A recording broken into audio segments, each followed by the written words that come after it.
I officially take back every single thing I said about juror number one, the foreman in the Karen Read case.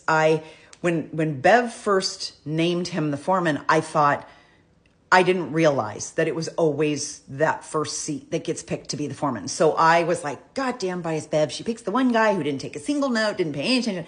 I just assumed that because he didn't seem to actively participate and he didn't write down every single detail like I would have, that he must not have been paying attention, or it wasn't absorbing, or he didn't care, he didn't want to be there. I made up all kinds of things in my head that were 100% wrong.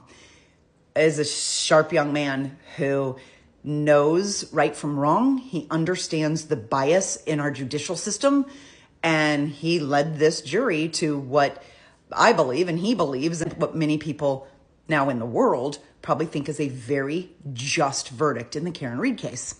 The first one to speak out was juror number 4. He goes by just Jason, and his interview was a little bit rough.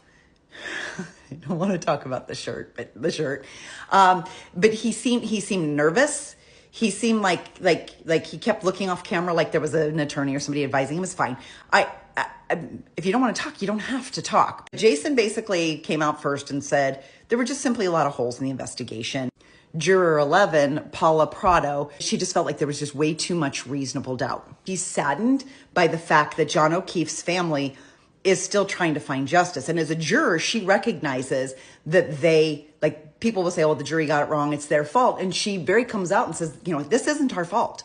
This was not a good investigation. They couldn't prove that Karen Read did this.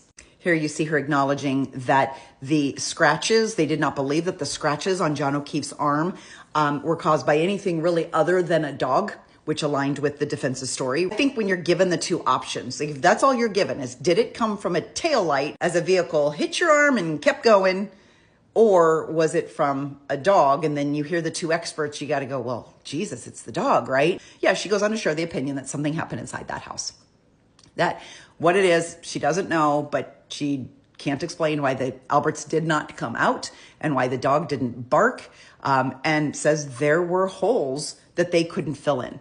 Yeah, neither can we, Paula Prado, neither can we. But perhaps the most revealing interview came from juror number 1, who's the foreman.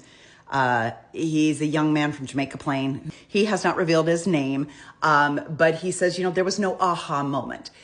This was a grueling case that wasted the taxpayers' money on paper-thin evidence that failed to bring any comfort to the victim's family. It's unforgivable that investigators didn't swarm the house at the murder scene on 34 Fairview Road.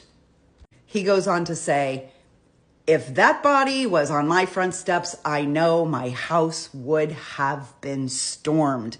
Hallelujah. And he's right. You find a dead police officer on the lawn. You have no idea if it was a hit. Police officer lives there. Is there another dead police officer inside the house?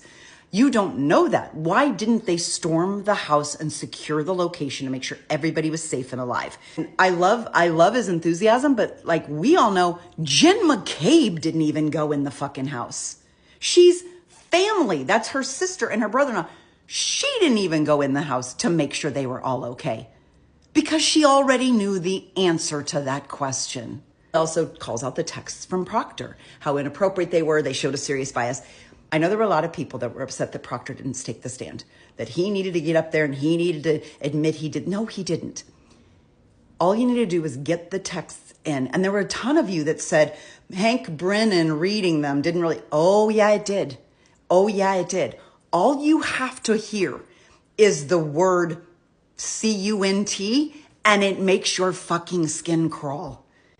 This guy knows that that's a crooked cop. That's a biased cop. Goes on to say that it seemed like a lot of wishy-washy privilege. He says there was no meat.